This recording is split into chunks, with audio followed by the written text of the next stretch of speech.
Number 1, Martin Truex Jr. I sound like a broken record. This man might just be number 1 throughout the entire playoffs.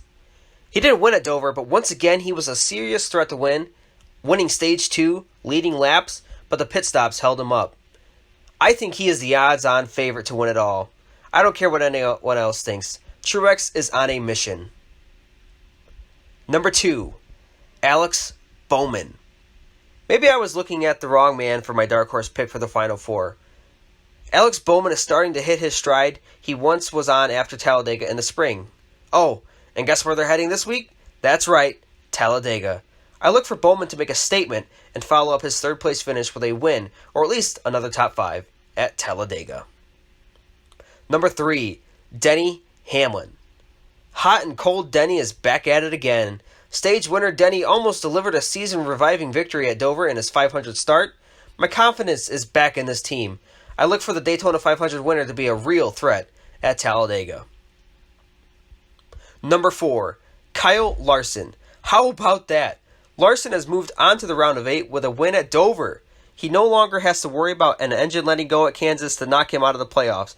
This is huge for Larson, because if he can win again in the round of 8, we may just see this young man holding up the trophy at Homestead after a dominating win. Number 5, Kevin Harvick. Happy continues to fly under the radar, just as he likes it. A quiet day in Dover results in a 4th-place finish for Harvick.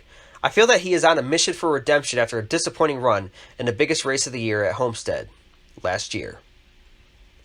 Number 6, Kyle Busch. This man hasn't won since Pocono in June, and I can promise you this is bothering him.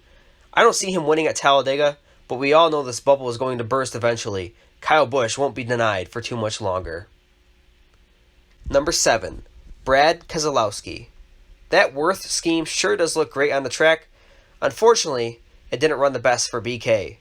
Good news for him is that he has quite the cushion over 9th place. He currently sits 6th in points.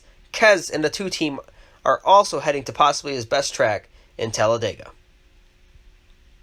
Number 8, Clint Bowyer. Clint continues to roll with another top 10 in these playoffs.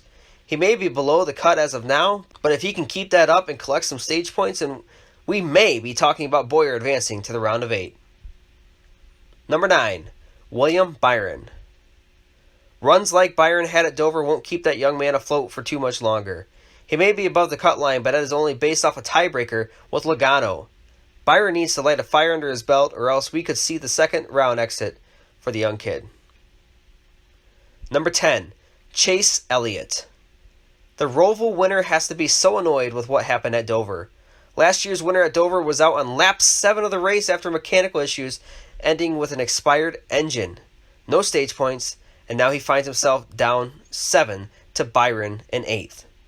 The reason I don't place him last in the power rankings is because I believe he is going to Talladega with a win-it-all mentality.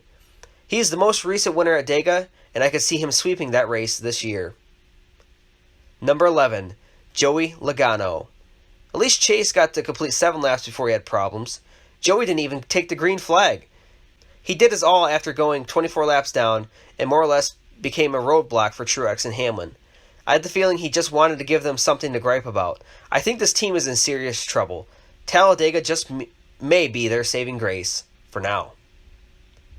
Number 12, Ryan Blaney. Another crushing incident for a playoff driver happened with Blaney's brake failure while running 8th. Blaney was giving it his all and was looking good in the point situation. Now he's a long ways out heading to a race that could be do or die for yet another Penske team.